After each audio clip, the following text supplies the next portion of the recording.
2025 federal election campaign commenced with the first of many acts of political gamesmanship when Prime Minister Albanese drove to Government House on Friday morning to call the May 3rd election, instead of the traditional Sunday morning visit. From then on, mainstream media has been awash with punditry, puff pieces and predictions, but make no mistake, this is an election of vital importance to Australia and warrants nuanced inspection. As such, over the coming weeks, Banksia Strategic Partners will be flicking past the front page and getting into the weeds of the 2025 federal election campaign. I'm Gordon Meredith, and joining me today for a Cuppa of Thoughts on the campaign so far are two campaign stalwarts: National Communications Director of IAF Pacific, Nicholas O'Connor, who has worked on multiple campaigns for Liberal Party members, and founder and director of Banksia Strategic Partners, Steve Michelson, who was also a senior advisor for Bill Shorten. Welcome to you both, and thank you for your time today. So my first question is with regards to the budget, and so it came as much surprise to everyone that the budget papers and replies were tabled last week. But beyond the headlines, what were the key takeaways from the government and the opposition? Or will this election just be decided by $5 tax break top-ups and a $14 fuel excise discount? Look, I think the Labor strategists will be very pleased that they ended up having to hand down a budget. Obviously, that was not originally planned. And then the cyclone came along in Queensland. And I think the budget has really enabled Labor to achieve something which it's yet been able to achieve for some time, and that is to not just talk about its achievements in this term, but to start and lay out a vision for what it seeks to achieve in its next term if Albanese is re-elected. It's a bit strange that the coalition sought to neutralise Labor, whether it be on the Medicare announcement in recent weeks or urgent care clinics, and then to oppose Labor on this question of a tax cut. But having said that, it really had no option but to do that in order to accentuate its difference with Labor when it comes to the fuel excise. And I think as to whether or not the campaign will be won or lost on those issues, I think for those of us who are political pundits, we'd love to think that there are other more deep-seated policy matters that the Australian people will take an interest in. The chances are, and understandably, that with the cost of living crisis, it is the issue that will go a long way to deciding the election. And I think we'll also see between now and the 3rd of May several other cost of living measures announced by both major political parties. And so on that, Nick, do you see from the outside view over in London that this is just a cost of living election, or do you think other issues will come to the fore as we get further into the 5-week campaign? Yes, obviously cost of living is going to be forefront in messaging. I think one of the things that is really crucial is, and I think it's something that is interesting, that an opposition party is actually coming in the first term of being in opposition with a bit of vision. Now, I'm not fundamentally excited about this vision, state-funded nuclear power plants, but it is definitely a unique concept. And so I think it's one of these elections that pops up in the Australian cycle where the environment and climate change is actually relatively important. And it has somehow tied into this whole cost of living debate that we're having. I think that makes it relatively unique. We've got some fundamentally very different policies here. And I don't think the Australian public's particularly sold on either one. And I feel like they're both uncosted fundamentally. You know, we see Dutton's policy. I mean, there is no chance that that will be $600 billion if by the end of its installation in 15 years. I mean, I just don't see it. But also, we're seeing Labor move away from its policy costings of only 3 years ago with regards to certain aspects of renewable energy transfer. So I think there's a lot of inconsistency there. And I would like to see people inputting into that, different organisations, and trying to get a bit more of a balance of a more successful kind of energy transition. With Dutton's budget response, there wasn't any major policies that he announced, and he didn't really, as Nick's alluded to, recost or offer alternative costings in his speech either. Do we think that there's an appetite for more in-depth policy discussion in public forums currently, or will this have to be an election of sound bites and top-level budgets? Yeah, it's a great question, Gordo. I think if Peter Dutton was on this podcast, he would disagree with our collective view that there were no significant policy announcements in his budget reply speech. I think he would point to his announcement around the establishment of a gas reservation policy, made an announcement around curriculum, he made an announcement around, only once made a reference to his nuclear policy. And just on that, I mean, I agree with Nick that there are question marks around that policy being costed at around $600 billion. But it's also surprised me that the coalition, and despite Dutton, I think, having quite strong alignment within his party room behind that policy, it has surprised me that they haven't led with more concrete information in the public realm around costings to dispute that $600 billion figure that is starting to stick, I think, in the minds of the public. In terms of whether or not there's an appetite for more detailed other policies beyond the cost of living debate in the Australian public, I think that answer is always yes. And I don't think that applies just to this election. I think it applies to all elections. I think the Australian people are really hungry for more information, for more detailed information. And I think politicians underestimate the intelligence of the Australian public at their own peril. But what we also know is that with our media at large under more and more pressure than ever before, the ability for us to get up and over the sound bites, to be able to engage with the Australian public around the details surrounding other policy, I think is really hard. And one thing I love about election season, and this is kind of a really bipartisan reflection, is that it sees more members of parliament and senators than ever before getting out and knocking the doors on the streets, in the suburbs, all across Australia. And I think that's a really good thing, not just so that those decision makers have got the opportunity to explain policies to the Australian people sort of in a face-to-face, one-on-one environment, but I think it's also a great reminder of, for our decision makers about what they should be focused on as representatives. So bit of a mixed bag there. I'd love to think that we'd get beyond the sound bites to more detailed policy, but I think this election will be quite similar to elections past in that regard. A follow-up question for both of you then is, what can we learn for both organisations but also political campaigns on how to get past that then? Like, what type of tactics or forums or engagements with public are more profitable than just relying on press conferences and sound bites and the non-existent 6 p.m. news? I mean, one thing I was reflecting on yesterday is that we have in this election more 18 to 44-year-old voters in this election than ever before in Australia's history. And what we've also seen alongside that is political parties, not just the major political parties, all political parties, utilising social media, I think, more intuitively and with more enthusiasm than they probably have ever before.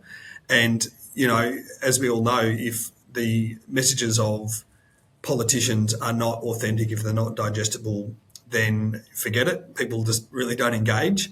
But I think particularly I've enjoyed seeing the leaders of major political parties try to be more and more relatable, to the everyday Australian. So I think that's one particular way in which we can seek to better engage with the Australian people and try to explain complex policy ideas in a more relatable way. I like your point about trying to add a more complexity into the debate, and I think you've seen this. I guess it's a thing that's come from the US, and now it's kind of trickling in here as kind of like politicians spending time in podcasts.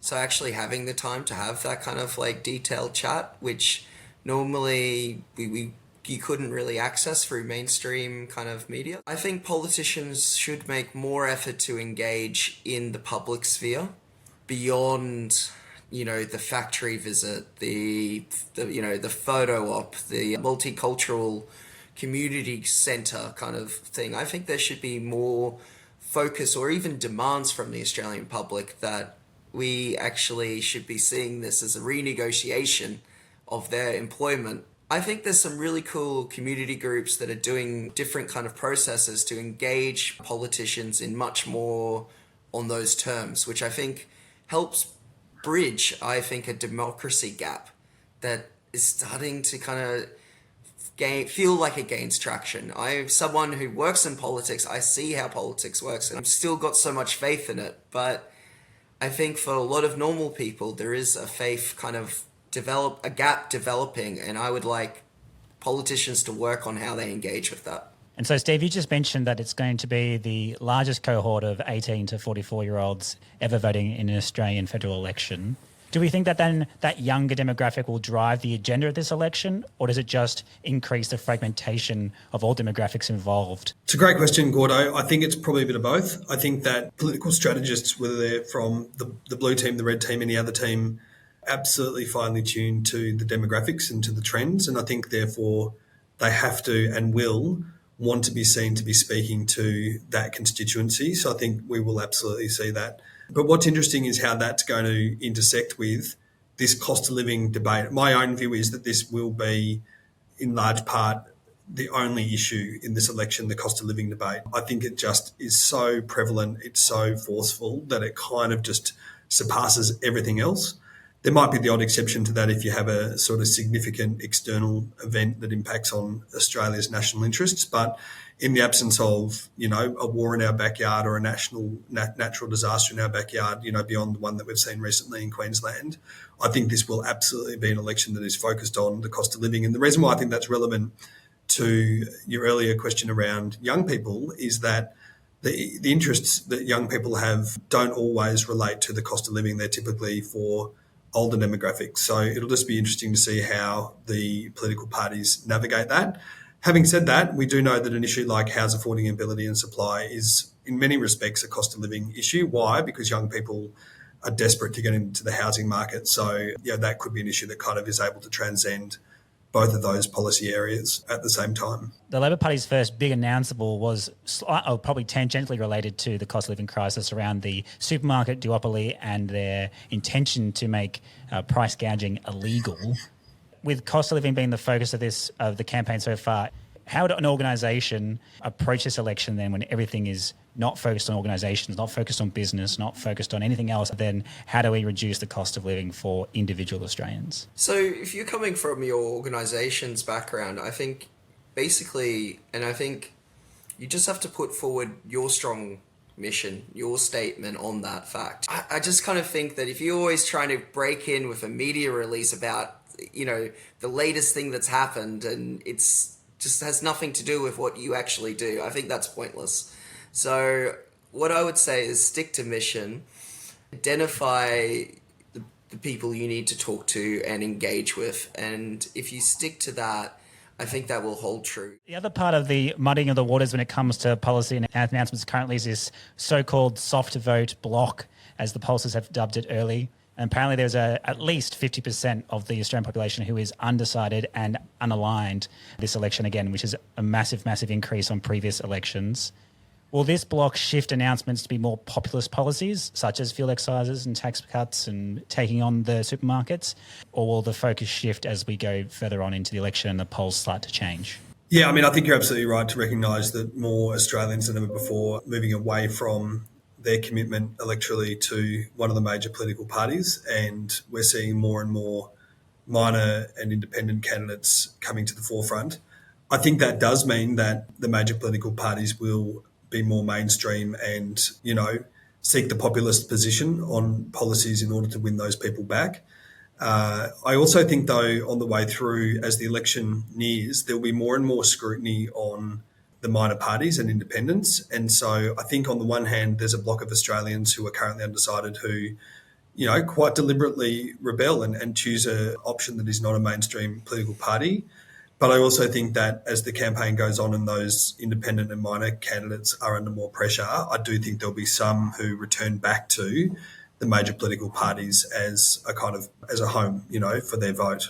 And I do wonder whether the election result that we see on May the 3rd will really tell a story, not just about this election and, who ends up sitting on the Treasury benches. I think it'll also tell a story about what does the future of politics look like in Australia for the next decade or two if some of these trends that we're seeing eventuate in the poll result on Saturday night, the 3rd of May. Given the rise of the prominence of the so-called minor parties and the independents, would we see this federal election become increasingly focused on local issues? So you mentioned about you'd love to see politicians move away from the road stop and the cutting of the tape and the visiting of the factories. But we've already seen this campaign that Prime Minister Albanese has gone to the eastern suburbs of Perth to commit $200 million to their local hospital, whilst Dutton's over in Macarthur committing $25,000 to a mosque. If this fragmentation, basically, you need to win that seat in Macarthur or that seat in East Perth, does that force a federal election to become more locally focused? It's an interesting thing, right? Like, I think these campaigns can be locally focused, but can they change the quality of events? Perhaps. And I think that What you're actually seeing is a lot of climate activists are targeting both parties actually, but there is a lot of activists targeting just the simple averageness of some of these events. Like, they're so predictable, they're so easy to walk in and disrupt. So I do think that there might be some sharpening up of events just purely if they're reacting against consistently being heckled. So that's one part of it. If we're talking about this broader 50% soft vote and all of that, and also independent voters, I think it's interesting to see how it's reflected in each state. I think, and you know, Steve, I'd love for you to weigh in, but Victoria, I mean, you'd be shocked to think that the Liberals could get any lower than where they were previously. So maybe they're going to take over some of those seats back. In New South Wales, you know, some of the Teals have got such a strong presence. It'd be really shocking to see them lose some of their seats. I'm thinking Allegra Spendra and so on. But, you know, maybe a couple of the background characters, those seats are up for grabs again. And then in Queensland, we didn't really have the Teal movement. We had the Greens taking inner city seats. But this time, I think they're under really strong pressure. They've got a very strong candidate in Maggie Forrest for the Liberals in Ryan, and frankly a Greens candidate who struggled against the own noise of, say, Max Chandler in Brisbane. So I kind of see these local plot twists actually really impacting the election, and it will require that kind of like nuance of strategic messaging going through all the different bands and all to the different people all at once. I think they're great points, Nick. And, you know, at the end of the day, I think all politics is local ultimately. And, you know, it goes back to the reflection made earlier about, you know, MPs and senators being in their own backyards and having to really tailor their engagements to their local communities, and to be able to take these big headline announcements that are made through the nation's media and applying them into the local areas. I think the point, Nick, you made about how politicians engage, you know, in 2025, and thinking outside the box and beyond some of the tried and tested ways of engaging with local communities is very, very relevant. And certainly the politicians I speak to on all sides are constantly trying to answer that question of how do they engage differently and effectively in their local communities. I think it's going to be really interesting to see, as you've said, Nick, about what happens with the Teals down here in Goldstein, you know, how Zoe Daniels going to shape up against Tim Wilson, who was well and truly burnt, having lost that seat, his seat back in 2022, and I think has a much stronger local presence than what he had going in last time against Zoe.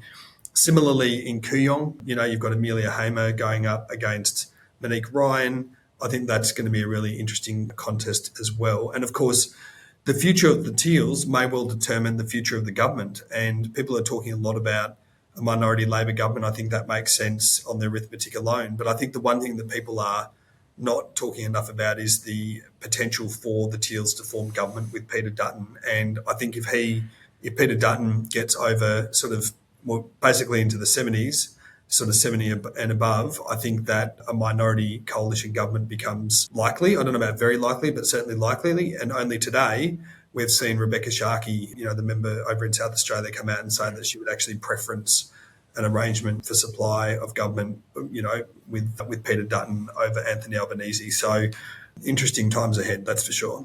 And so then the last constant we've had already in this very short amount of time in the campaign is equivalencies and comparisons to the US. How much of that is just the media wanting to maintain relevancy and get the clicks? And how many parallels do you actually see between politics in the US in the last 12 months and politics in Australia in the last 6? I always hear this comment, Temu Trump.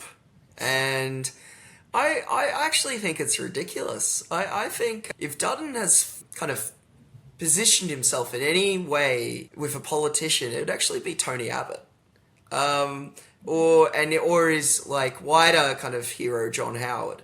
I personally think that Dutton has not so much tapped into every kind of like headwind that's come from Trump.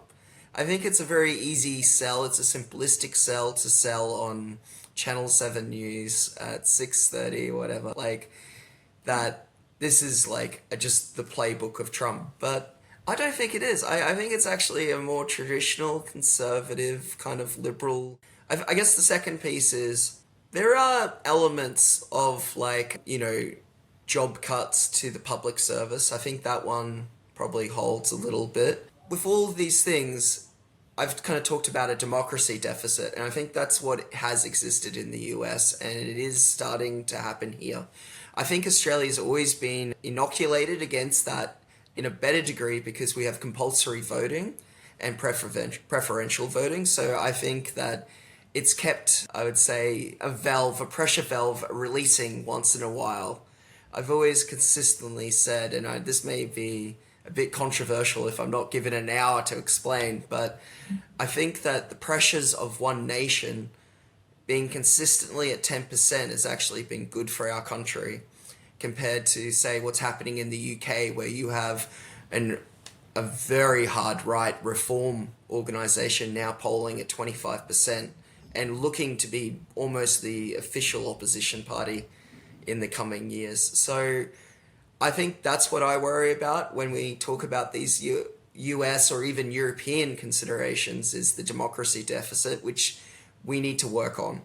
So that is my long answer. Oh, look, I think Nick's reflections around, who is the North Star for Peter Dutton, I think those are really interesting points. And I tend to agree, that the likes of John Howard and, Tony Abbott, obviously, who Peter served under for a relatively long time, I think that's right to say that, Dutton is running a campaign that comes from that traditional conservative playbook for the coalition in the Australian setting.